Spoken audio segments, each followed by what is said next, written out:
कुछ कहानियां बड़ी होती हैं, लेकिन उनकी शुरुआत छोटी जगह से होता है। ये कहानी भी एक छोटी सी दुनिया से शुरू होती है। एक माँ, एक बेटा और एक सपना। छत्तीसगढ़ के एक कोने में एक छोटा सा गांव था।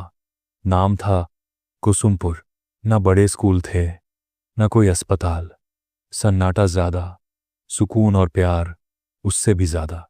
उसी गांव की एक गली में रहती थी एक माँ, शांति। एक सिंपल सी औरत, एक साड़ी, एक जूड़ा और एक आंखों में छुपा हुआ दर्द। शांति का पति रवि के पैदा होने के कुछ ही महीने बाद दुनिया छोड़ गया था। तब से शांति ने सिर्फ एक काम किया, माँ बनकर जीना। उसके पास कोई जॉब नहीं थी, कोई सेविंग्स नहीं थी, लेकिन एक सिलाई मशीन थी, पुरानी, चीखती हुई, लेकिन चलती थी। और उसी सिलाई से उसने रवि का बचपन जोड़ा। शांति हर दिन गांव के लोगों के कपड़े सिलती थी। दिन भर काम, रात भर सिलाई, और बीच में रवि का स्कूल, उसका लंच बॉक्स, उसके यूनिफॉर्म की सिलाई। अपनी थकान कभी उसने दिखाई नहीं। हर शाम रवि को गोद में सुलाकर बस एक ही बात कहना उसका डेली रूटीन बन गया था। तू डॉक्टर बनेगा बेटा, लोगों का दर्द मिटाएगा। रवि सिर्फ 8 साल का था, मासूम, थोड़ा शरारती, लेकिन दिल से बड़ा। जब माँ ये बात कहती तो वो पूछता, माँ डॉक्टर तो शहर में होते हैं ना, हमारे पास तो ट्रेन भी नहीं रुकती। शांति हमेशा मुस्कुराकर कहती, सपने ट्रेन से नहीं जाते बेटा, दुआओं से उड़ते हैं। घर में एक कमरा था जिसमें एक छोटी चूल्हा, एक पुरानी अलमारी और एक कोने में सिलाई मशीन, और एक दीवार थी जिसमें रवि के रिपोर्ट कार्ड लगाए होते थे। हर नंबर पर माँ की मुस्कान चिपकी होती थी। एक दिन रवि स्कूल से आया तो दुखी था। बिना कुछ बोले अपनी कॉपी फाड़ के कोने में बैठ गया। शांति ने पूछा, क्या हुआ बेटा? रवि बोला, क्लास के सब बच्चे कहते हैं गांव वाले डॉक्टर नहीं बनते, सिर्फ बड़े लोग जिनके पास पैसा होता है वही डॉक्टर बनते हैं। शांति ने उसके कंधे पर हाथ रखा। आंखों में आंसू नहीं, सिर्फ विश्वास था। तेरे पास पैसा नहीं है, पर माँ की दुआ है, और इस दुनिया में माँ की दुआ से बड़ा सर्टिफिकेट कुछ नहीं होता। उस रात रवि माँ की गोद में सोते हुए बोला, मैं डॉक्टर बनूंगा माँ, आपका सपना मेरा सपना है। जिंदगी आसान नहीं थी। सिलाई का काम कभी मिलता, कभी नहीं। कभी दूध नहीं होता, कभी सब्जी, लेकिन रवि की कॉपी और पेन कभी खाली नहीं रहते। शांति चाहे खुद 2 वक्त रोटी ना खाए, लेकिन रवि का टिफिन हमेशा पूरा होता। एक बार स्कूल में साइंस प्रोजेक्ट के लिए पैसा चाहिए था। शांति के पास कुछ नहीं था। उसने अपने शादी के टाइम की एक छोटी सी गोल्ड रिंग निकालकर बेच दी। रवि को जब ये पता चला, उसने पूछा, माँ आपने अपनी अंगूठी क्यों बेच दी? शांति ने बोला, अंगूठी सिर्फ मेटल है बेटा, पर तेरा सपना मेरी जान है। एक माँ के लिए सबसे बड़ा बैंक उसका बेटा होता है, और जब बेटा सपना बनता है तो हर सैक्रिफाइस एक इन्वेस्टमेंट बन जाता है। ये छोटी सी दुनिया अब एक बड़े सपने की तरफ बढ़ रही थी। रवि के छोटे पैर अब एक बड़े रास्ते के लिए तैयार हो रहे थे, और माँ हर दिन सिलाई के पैडल के साथ एक नई दुआ बोलती थी, मेरा रवि डॉक्टर बनेगा, लोगों का दर्द मिटाएगा। गांव की गलियों में धूप कुछ ज्यादा ही तेज थी। शांति अपने दुपट्टे से रवि का सिर ढकती हुई स्कूल की तरफ जा रही थी। रवि का बैग उसके कंधे पे था, लेकिन माँ का बोझ उसके दिल में। शांति के चेहरे पे मुस्कान थी, पर आंखों के नीचे का थकान साफ दिख रहा था। उस दिन स्कूल में फीस भरने का आखिरी दिन था। शांति के पास पैसे नहीं थे। उसने अपनी शादी की लाल चूड़ियां उतारी, जिन्हें कभी अपने सपनों के साथ पहना था। आज उन सपनों को बेचकर अपने बेटे के सपने खरीद रही थी। जब रवि स्कूल से घर आया, उसने देखा माँ के हाथों में चूड़ियां नहीं हैं। थोड़ा घबरा गया। माँ आपकी चूड़ियां कहाँ गईं? रवि ने पूछा। शांति मुस्कुरा के बोली, तेरे सपने पहने हैं मैंने अब बेटा, वही सबसे खूबसूरत गहना है मेरे लिए। रवि कुछ नहीं बोला, सिर्फ माँ को देखता रहा, जैसे कुछ समझने की कोशिश कर रहा हो। अगली सुबह स्कूल में एक और बच्चा रवि का मजाक उड़ा रहा था, अरे डॉक्टर बनेगा ये, इसकी माँ तो चूड़ियां बेच के फीस भर रही है। सब बच्चे हंसने लगे। रवि चुप रहा, पर उसके मन में कुछ टूट गया। वो शाम को स्कूल से आया तो चुपचाप था। शांति ने पूछा, क्या हुआ बेटा, आज चुप क्यों है? रवि थोड़ा रुक के बोला, माँ, क्या गरीब के सपने कभी सच होते हैं? शांति उसका चेहरा अपने हाथों में लेकर बोली, बेटा, सपना पैसों से नहीं, इरादे से बनता है। हम गरीब हो सकते हैं, पर हमारा इरादा सबसे अमीर होना चाहिए। लोग क्या कहते हैं वो छोड़ो, तेरा सपना मेरा सपना है, और तू डॉक्टर बनेगा, ये तो लिखा गया है मेरी दुआओं में। उस रात रवि ने माँ की बात पे सिर रखा और चुपके से आंसू पोंछ लिया। उसका छोटा सा दिल कुछ बड़ा होने लगा था। अगले कुछ हफ्तों तक रवि स्कूल में और मेहनत करने लगा। टीचर्स भी कहने लगे, इसमें कुछ खास बात है। पर मुश्किलें वहीं रुकी नहीं थीं। शांति की सिलाई मशीन खराब हो गई, काम बंद हो गया, घर में राशन की कमी होने लगी। कभी कभी रवि भूखा स्कूल जाता, सिर्फ पानी पी के। एक दिन शांति ने एक औरत के घर जाकर सिलाई का काम मांगा। उसने कहा, हम थोड़ा कम पैसा देंगे, लेकिन काम रोज मिलेगा। शांति ने तुरंत हाँ कर दिया। घर आई तो रवि ने देखा माँ के हाथ सिले कपड़ों से कट गए थे। माँ, दर्द हो रहा है? रवि ने पूछा। शांति बोली, जब तू डॉक्टर बनेगा ना, तो ये दर्द अपने आप चला जाएगा। उसी रात रवि ने एक कागज पे कुछ लिखा और माँ के तकिए के नीचे छुपा दिया। सुबह शांति ने वो चिट्ठी पढ़ी। माँ, मैं डॉक्टर बनूंगा, आपकी हर छोटी छोटी तकलीफ का इलाज ढूंढ लूंगा। मैं सब कुछ आपके लिए करूंगा, आप सिर्फ मुझ पे भरोसा रखना। शांति की आंखों से आंसू बह गए। उसने आसमान की तरफ देखा और बस इतना कहा, खुदा, बस इस बच्चे की जिंदगी बना दे, मैं कुछ और नहीं मांगती। सुबह का वक्त था। रवि अपनी माँ शांति के साथ स्टेशन पर खड़ा था। आज उसकी जिंदगी का एक नया पड़ाव था। वो अपने गांव से शहर जा रहा था। औसी स्कॉलरशिप मिली थी, गवर्नमेंट कॉलेज में एडमिशन मिला था, पर दिल भारी था, आंखों में आंसू। माँ से दूर जाने का दर्द कुछ और ही होता है। शांति ने रवि का एक छोटा सा बैग पैक किया था। बैग में कपड़े थे, कुछ नोटबुक्स, एक स्वेटर जो उसने खुद बुना था, और एक छोटी सी थाली में टिफिन, आलू के पराठे और अचार। पर इन सब चीज़ों से ज़्यादा उस बैग में माँ की दुआ भरी थी। रवि ने माँ का हाथ पकड़ा और धीरे से बोला, माँ, मैं हर दिन तुझे याद करूंगा। शांति मुस्कुराई, पर उसकी आंखों में आंसू थे। याद मत कर बेटा, बस पढ़ाई में मन लगा। मुझे रवि नहीं, मुझे डॉक्टर रवि चाहिए बस। ट्रेन आए, हॉर्न बजा, प्लेटफॉर्म पर भीड़ थी। रवि को जाना था, पर कदम रुक रहे थे। उसने माँ के पैर छुए। माँ ने उसका माथा छूमा। शांति ने कहा, शहर बड़ा होगा, लोग अलग होंगे, पर तू अपनी माँ को याद रखना। तू सिर्फ मेरा बेटा नहीं है, तू मेरे सपने का चिराग है। रवि कुछ नहीं बोल पाया। उसकी आंखों से आंसू बह गए। ट्रेन के दरवाजे के पास खड़ा हुआ, उसने एक बार फिर माँ को देखा। माँ ने हाथ हिलाया और दिल से दुआ दी। ट्रेन चली गई, रवि चला गया। प्लेटफॉर्म पर सिर्फ एक माँ रह गई, जिसने अपनी छोटी सी दुनिया से एक बड़ा सपना शहर भेज दिया। शहर की रौनक रवि के लिए नई थी। बड़ी सड़कें, बड़ी बिल्डिंग्स, नए लोग, सब कुछ अजीब था। पर सबसे अजीब था अकेलापन। गांव के लोगों जैसे यहां कोई मुस्कुराता नहीं था। सब बिजी थे अपनी दुनिया में। हॉस्टल में रवि का एक छोटा सा कमरा था। उसने माँ का स्वेटर अलमारी में रखा, टिफिन से माँ के हाथ का पराठा निकाला, और पहली बाइट लेते ही आंखों में आंसू आ गए। माँ, तू मेरे साथ है, हर बाइट में, हर पल में। उस रात रवि ने हॉस्टल की छोटी सी लाइट के नीचे बैठकर पढ़ाई की। उसके बैग में एक पुराना कैलेंडर था, जिसमें माँ ने एक सेंटेंस लिख दिया था, हर मुश्किल में अपने सपने को याद करना और अपनी माँ को। कॉलेज में रवि ने पहली बार देखा, सब कुछ नया था। रिच स्टूडेंट्स, ब्रांडेड कपड़े, फ्लुएंट इंग्लिश। रवि का सिंपल लुक, फटे जूते और विलेज एक्सेंट उन सबके बीच अलग लगता था। कुछ स्टूडेंट्स हंस पड़े थे। एक लड़का बोला, ये कौन सा गांव से आया है भाई? दूसरा बोला, ये डॉक्टर बनेगा। हाँ हाँ, पहले इंग्लिश तो बोल ले। रवि चुप रहा, पर अंदर कुछ टूट गया। उस रात माँ को कॉल किया। माँ, ये दुनिया अलग है, मैं इनके जैसे नहीं हूँ, मुझ पर हंसते हैं। शांति ने एक लंबी सांस ली। तो क्या तू डॉक्टर बनना छोड़ देगा? रवि, दुनिया का काम है हंसना, पर अपना काम है चलना, थकना नहीं। जब तक तू पढ़ रहा है मैं जीत रही हूं। चुप हो गया, पर उसका दिल गर्म हो गया माँ के लफ्ज़ों से। एक नए इरादे के साथ अगली सुबह रवि लाइब्रेरी गया। इंग्लिश सीखनी शुरू की।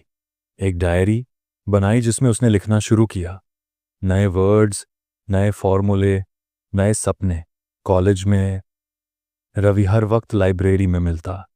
टीचर्स उसके डेडिकेशन से इम्प्रेस होने लगे, और जब पहली बार उसका टेस्ट रिजल्ट आया तो पूरे क्लास में टॉप किया। वही स्टूडेंट्स जो उस पर हंसते थे अब सरप्राइज थे। एक लड़की ने बोला, रवि तुमने तो कमाल कर दिया, यू आर अमेजिंग। रवि मुस्कराया, पर दिल में सिर्फ माँ की आवाज़ गूंज रही थी, मुझे सिर्फ डॉक्टर रवि चाहिए। शहर की हवा रवि के लिए नहीं थी।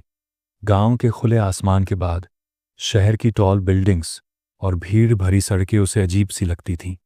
गवर्नमेंट कॉलेज का हॉस्टल मिल गया था, पर रूम एकदम छोटा था। ना जाने किस किस जगह से आए लड़के थे, सब अंग्रेजी में बात करते। रवि चुपचाप एक कोने में बैठ जाता। उसकी आंखों में अब भी माँ का चेहरा था, और कानों में बस एक ही बात, मुझे डॉक्टर रवि चाहिए, बस। पहली क्लास ही इतनी मुश्किल थी कि रवि का सिर घूमने लगा। टीचर्स अंग्रेजी में बोलते और रवि उनका मुंह देखता रहता। नोट्स लिखने के बजाय वो बोर्ड को तकता रहता। बाकी लड़के उस पर हंसते। कोई कहता, ये गांव का आइंस्टीन है क्या, हिंदी मीडियम का हीरो। लेकिन रवि सिर्फ चुप रहता। उसने माँ से वादा किया था, हॉस्टल में खाना खाया नहीं जाता था। गांव की दाल और रोटी की याद आती। दूसरे लड़के डोमिनोज, सबवे जाते, और रवि अपना टिफिन खोलता।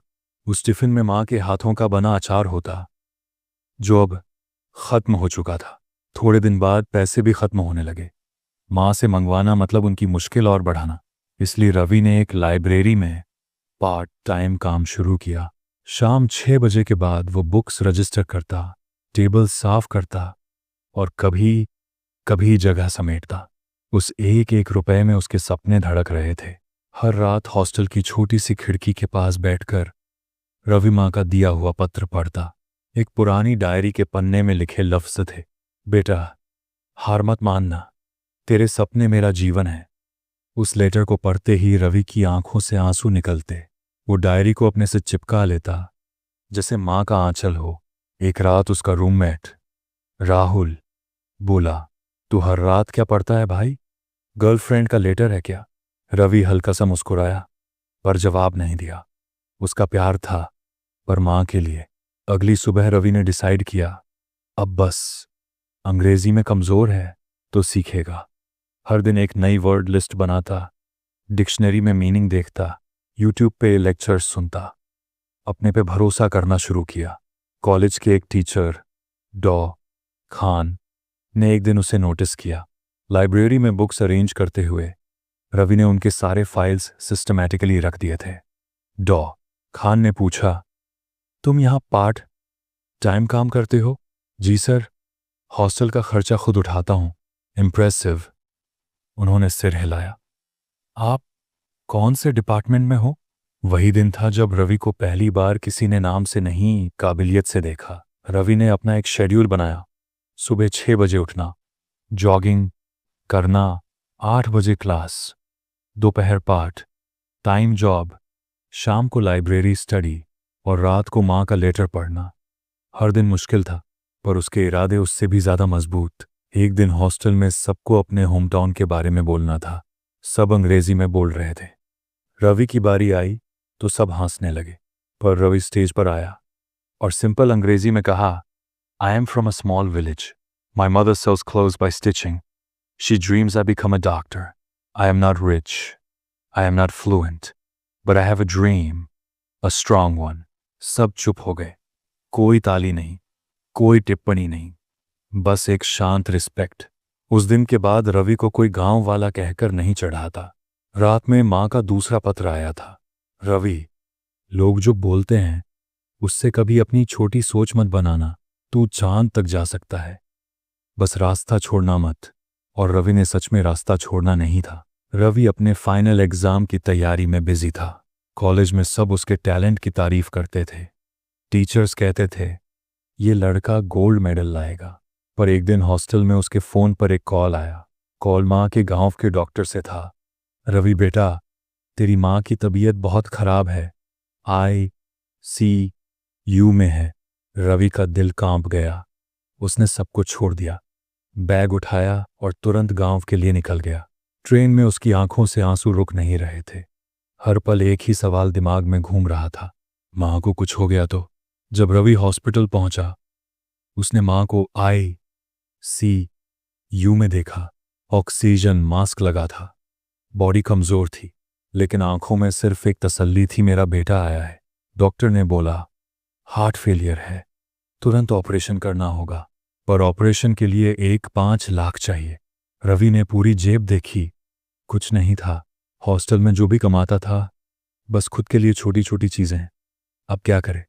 उसने तुरंत शहर के अपने कॉलेज के डीन सर को फ़ोन किया। सर, मेरी माँ ICU में है, मुझे कुछ पैसों की ज़रूरत है, मैं गोल्ड मेडल जीतने वाला हूँ, प्लीज़ हेल्प करिए। डी ने कुछ देर सोचा, फिर कहा, रवि, तुम्हारा गोल्ड मेडल रेडी है, तुम उसे ले जा सकते हो। अगर उससे किसी का जीवन बच सकता है तो उससे बड़ा मेडल और क्या होगा।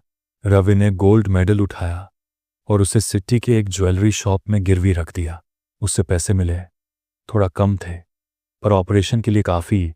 ऑपरेशन हुआ, माँ एक उसे बाहर आई, वीक थी पर जिंदा थी। माँ ने आंखें खोली, रवि को देखा, हाथ पकड़कर कहा, मैं मरना नहीं चाहती थी बेटा, जब तक तू डॉक्टर न बन जाए। रवि ने आंसुओं में कहा, माँ, तू मेरी जान है, मैं गोल्ड मेडल दोबारा ले आऊंगा, पर तुझे नहीं खोना चाहता था। ऑपरेशन सफल हो गया था। माँ अभी भी ईकू में थी, लेकिन उनका चेहरा पहले से ज्यादा शांत लग रहा था। आंखों के नीचे का कालापन थोड़ा कम था। डॉक्टर ने कहा, यह एक रिस्क था, लेकिन माँ ने हार नहीं मानी, वह जीत गई। रवि की आंखों से आंसू बहने लगे, खुशी के थे, डर भी था कहीं फिर से कुछ ना हो जाए। उसने माँ का हाथ पकड़ा, थोड़ा थामा, जैसे कह रहा हो, मैं यहीं हूं माँ, मैं कहीं नहीं जा रहा। 2 दिन बाद रवि ने माँ के लिए हॉस्पिटल में नर्स रख दी और खुद वापस शहर लौट आया। एग्जाम सिर पर थे, फाइनल ईयर का प्रेशर, सब कुछ दांव पर लगा था। ट्रेन में बैठा तो उसकी शर्ट थोड़ी सी फटी हुई थी, आंखों के नीचे डार्क सर्कल्स थे, हाथों में माँ की रिपोर्ट थी, पर उसका जज्बा अभी जिंदा था। रवि एग्जाम हॉल में गया, पेपर उसके हाथ में था, पर दिमाग में माँ का चेहरा। उसने आंखें बंद की और एक बार माँ की आवाज़ याद की, बेटा, जब तू लिखता है ना, तो मुझे लगता है मेरा सपना लिख रहा है। रवि ने पेन उठाया और लिखना शुरू किया। उसने पूरे दिल से पेपर दिया। हर सवाल में मेहनत का रंग था, हर पेज पे माँ की दुआ थी। रिजल्ट आए, रवि ने अपना रोल नंबर चेक किया, डिस्टिंक्शन। वो रो पड़ा, जमीन पर बैठा, दोनों हाथों से अपना चेहरा छुपा लिया। उसके आस पास के स्टूडेंट्स चीयर कर रहे थे, पर रवि सिर्फ एक चेहरा याद कर रहा था, माँ का। उसी दिन कॉलेज में एक बड़ा प्राइवेट हॉस्पिटल प्लेसमेंट के लिए आया। रवि का नाम शॉर्ट लिस्ट में था। इंटरव्यू सिंपल था, उन्होंने सिर्फ इतना पूछा, why do you want to be a doctor? Ravi ने मुस्कुरा कर कहा, क्योंकि मेरी माँ को एक डॉक्टर की ज़रूरत थी। अब मैं चाहता हूँ हर माँ को वक़्त पर डॉक्टर मिल जाए। साइलेंस हो गया। इंटरव्यूअर ने सिर्फ एक लाइन बोली, यू आर सिलेक्टेड। जॉब मिलते ही रवि सीधा गांव गया। माँ हॉस्पिटल से घर आ चुकी थी, कमज़ोर थी लेकिन जीती जागती थी। उनकी आंखें रवि को देखते ही भर आईं। रवि उनके पास गया, हाथ पकड़ा, उनकी आंखों में आंखें डाली और बोला, अब डॉक्टर आपका है माँ। माँ मुस्कुराए, आंखों से आंसू निकले, पर उनमें फख्र था। तू डॉक्टर बन गया बेटा। उस पर रवि को महसूस हुआ जिंदगी ने एक गोल चक्कर पूरा किया है। जिस माँ ने कभी उसे दूध पिलाकर स्कूल भेजा था, आज वही माँ उसका हाथ थाम कर कह रही थी, मेरा बेटा डॉक्टर बन गया। रवि ने डिसाइड किया कि वो अपने गांव में ही एक छोटा सा क्लिनिक खोलेगा। न फैंसी मशीन, न बड़ी बिल्डिंग, बस एक कमरा, एक मेज़, कुछ ज़रूरी दवाइयाँ और एक दिल जो लोगों की तकलीफ को समझता हो। क्लिनिक का नाम उसने रखा, माँ की दुआ। ये नाम सुनते ही सबकी आंखें भर आईं। गांव के लोगों को याद था कि ऐसे शांति देवी ने अपने बेटे के लिए हर एक पैसा जोड़कर उसे डॉक्टर बनाया था, सिर्फ इस उम्मीद में कि एक दिन उनका बेटा डॉक्टर बनकर वापस आएगा। और आज रवि सच में वापस आ गया था। क्लिनिक के गेट पर एक छोटी सी तख्ती लगी थी, यहाँ गरीबों का इलाज मुफ्त है, हर मुस्कुराहट माँ की दुआ है। सबसे पहले दिन ही क्लिनिक के बाहर लाइन लग गई। कोई अपने बच्चे को बुखार के लिए लेकर आया, कोई माँ की डायबिटीज़ दिखाने आया, कोई पुरानी चोट का इलाज करवाने। हर किसी की आंखों में उम्मीद थी और दिल में शुक्रिया। और क्लिनिक के एक कोने में एक कुर्सी पर शांति बाई बैठी थीं, वही शांति जिन्होंने कभी रवि के लिए स्कूल फीस के लिए अपनी रिंग को गिरवी रखा था। आज लोग उन्हें डॉक्टर की माँ कहकर बुला रहे थे। कोई पांव छू रहा था, कोई हाथ जोड़ रहा था, पर शांति सिर्फ एक मुस्कान के साथ कहती थी, ये सब उसके बाबा की दुआ से हुआ है। एक दिन एक बूढ़ी औरत क्लिनिक आई। उसका इलाज रवि ने बिना एक पैसा लिए किया। जब वो जाने लगी तो हाथ जोड़कर बोली, बेटा, तुझ में तेरे बाप की रूह दिखती है, खुदा तुझे लंबी उम्र दे। रवि ने बस मुस्कुराकर माँ की तरफ देखा। माँ की आंखों में आंसू थे, पर चेहरे पर फख्र भी। उस रात रवि क्लिनिक के बाहर बैठा था, थोड़ा थक गया था लेकिन सुकून में था। माँ उसके पास आई, उसका सर अपने गोद में रखा और पूछा, थक गया बेटा? रवि ने आंख बंद करके बोला, नहीं माँ, पहली बार ऐसा लग रहा है कि जो कर रहा हूं उसमें मेरी माँ और बाबा की मुस्कान छिपी है। शांति ने उसका सिर थपथ पाया और बोली, मेरा डॉक्टर सिर्फ दिमाग से नहीं बना, वो दिल से डॉक्टर बना है। रवि ने माँ का हाथ पकड़ के बोला, माँ, बाबा तो चले गए लेकिन उनकी दुआओं का असर आज भी जिंदा है। क्लिनिक का हर दरवाज़ा उनके लिए खुला है जिन्हें जिंदगी ने बंद कर दिया था। कुछ महीने बाद न्यूज़ चैनल रवि के क्लिनिक पर डॉक्यूमेंट्री बनाने आई। हेडलाइन थी, गांव का बेटा बना फरिश्ता, माँ की दुआ, बन रहा है दूसरों के लिए जिंदगी का सहारा। जर्नलिस्ट ने रवि से पूछा, डॉक्टर साहब, इतना सब करके आपको क्या मिलता है? रवि ने एक छोटी सी मुस्कान के साथ कहा, माँ की मुस्कान और बाबा की दुआ। यह कहानी यहीं खत्म नहीं होती, यह तो शुरुआत है उन सपनों की जो सिर्फ किसी एक के नहीं, पूरे गांव के हैं। रवि अब सिर्फ एक डॉक्टर नहीं, एक मिसाल बन गया है। एक ऐसी मिसाल जहां प्यार, मेहनत और परिवार की ताकत हर दर्द का इलाज बन जाती है। और क्लिनिक के ऊपर लिखे लफ्ज़ सब कुछ कह जाते हैं। माँ की दुआ, ये सिर्फ नाम नहीं, एक वचन है। क्लिनिक के एक कोने में एक छोटी सी फ्रेम लगी है, ना कोई सर्टिफिकेट, ना कोई ट्रॉफी, बस एक पुराना कागज़, थोड़ा मुरझा गया सा, लेकिन उसमें लिखे हर लफ्ज़ में जान है। ये वही चिट्ठी है जो रवि की माँ ने उसके लिए लिखी थी। चिट्ठी के ऊपर बड़े प्यार से लिखा है, तेरे सपने मेरा जीवन है। हर सुबह रवि सबसे पहले इसी चिट्ठी के नीचे एक नया फूल रखता है, जैसे माँ की रूह को हर दिन सलाम करता हो। क्लिनिक में रोज़ लाइनें लगती हैं, कोई दांत का दर्द लेकर आता है, कोई बुखार, कोई सिर्फ एक आशा। हर किसी के लिए रवि का एक ही जवाब होता है, पहले पानी पी लो, फिर बताओ क्या तकलीफ है। वो अब एक डॉक्टर है, लेकिन उसकी मुस्कुराहट में अब भी वही रवि छुपा है जो कभी गांव के स्कूल में चप्पल टूट जाने पर माँ के पल्लू से आंसू पोंछता था। उस दिन एक छोटा लड़का आया, हाथ में एक टुकड़ा था बिस्किट का, कंधे पर स्कूल बैग। उसकी माँ ने कहा, डॉक्टर अंकल, इसका चेकअप कर दो, छोटी सी बुखार है। रवि ने लड़के को गोदी में बिठाया, हाथ पकड़कर बोला, नाम क्या है? लड़का बोला, मेरा नाम सोनू है। चेकअप के बाद जब लड़का जाने लगा तो उसने फ्रेम लेटर की तरफ देखा और बोला, डॉक्टर अंकल, क्या आप भी कभी गरीब थे? रवि थोड़ा रुक गया, आंखों में एक पल के लिए वो पूरा सफ़र घूम गया। पिताजी का पसीने से भरा चेहरा, माँ के हाथ का वो गर्म दूध, शहर की वो तन्हाई, हॉस्पिटल के एग्ज़ाम्स, माँ की बीमारी और वो रात जब रवि ने दुआ मांगी थी सिर्फ माँ के लिए। फिर उसने प्यार से मुस्कुराते हुए जवाब दिया, मैं नहीं, मेरी माँ अमीर थी, सपनों में। क्लिनिक में सब चुप हो गए। वो मोमेंट सिर्फ एक जवाब नहीं था, वो जिंदगी का सबसे गहरा सच था। क्लिनिक का नाम माँ की दुआ तो था ही, लेकिन लोग उसे शांति अम्मा का आशीर्वाद भी कहने लगे। हर पेशेंट जब दवा लेकर जाता तो रवि एक बात ज़रूर कहता, माँ की दुआ से बड़ा कोई इलाज नहीं होता। और माँ? शांति अम्मा अब भी कमज़ोर थी, लेकिन खुश थी। हर पेशेंट जब उसके पैर छूता तो वो बस एक ही बात कहती, मेरा बेटा सबका डॉक्टर है। रवि ने गांव में सिर्फ एक क्लिनिक नहीं खोला था, उसने हर माँ के लिए एक नया सपना जिंदा किया था। उसने हर उस बेटे के लिए मिसाल बनाई थी जिसके पास पैसा नहीं, लेकिन माँ की दुआ होती है। लेटर के फ्रेम के पास एक और कागज़ चिपका था। उस पर लिखा था, यहाँ पैसा नहीं, दुआ चलती है। और लोग वहाँ सिर्फ दवा नहीं, प्यार लेकर जाते थे। क्लिनिक का हर कोना माँ की खुशबू से भरा था। उसकी खुशबू, उसका आशीर्वाद और रवि की मुस्कुराहट, ये तीन चीज़ें इस कहानी को पूरा करती हैं। यह थी कहानी एक डॉक्टर की, जिसका पहला ऑपरेशन उसकी माँ थी, जिसका पहला क्लिनिक उसके पिताजी का ड्रीम था, और जिसका पहला अवार्ड माँ का लिखा हुआ एक लेटर था। और दोस्तों, ये कहानी नहीं, ये मिसाल है कि सपने गरीबी नहीं देखते, लेकिन हर सपना माँ की दुआ से ही पूरा होता है। आपका अपना चैनल द दास्तान वॉइस ऐसी ही कहानियाँ लाएगा जो दिल छू जाएं। अगर आपको रवि की कहानी पसंद आई हो तो ज़रूर बताएं। क्या आपके सपने भी किसी माँ की दुआ से जुड़े हैं? आपका कमेंट किसी रवि के लिए उम्मीद बन सकता है। मिलते हैं अगली कहानी में, तब तक के लिए अपनी माँ से ज़रूर मिल लेना।